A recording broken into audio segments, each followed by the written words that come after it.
Hej, jeg hedder Sanne. Jeg er fysioterapeut. Jeg vil give jer mine 6 gode råd til, når I skal ud og købe jeres barns første sko.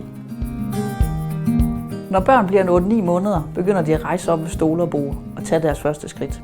Der kan en pre-walker for eksempel være en god sko til at skabe stabilitet omkring foden. Du kan også vælge en sko som den her. Uanset hvilken sko du vælger, er der 6 ting, du skal være opmærksom på, når du køber barnets første sko. Skoen skal have en god pasform, som passer til lige nøjagtigt dit barns fod. Den må hverken sidde for løst eller sidde for stramt. En af de ting, du skal tjekke er, om du kan få din lillefinger ind imellem pløsen og fodryggen. Der skal være plads til, at barnets fod kan vokse ind i skoen.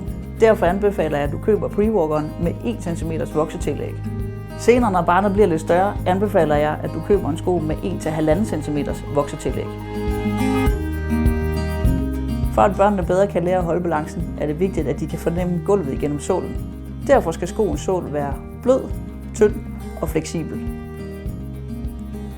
Alle børns fødder er forskellige. Det er derfor vigtigt, at skoen har en justerbar lukning, så du kan sørge for, at skoen sidder rigtig godt fast på foden.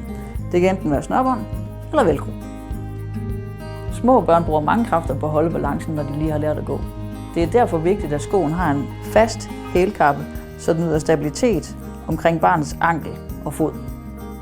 Sidst men ikke mindst er det vigtigt, at skoen er lavet af et materiale, så barnets fod kan ånde i skoen. Børn går rigtig mange skridt hver dag.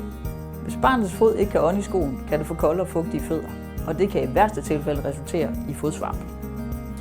Derfor er det en god idé at vælge en sko i et naturligt materiale som skind.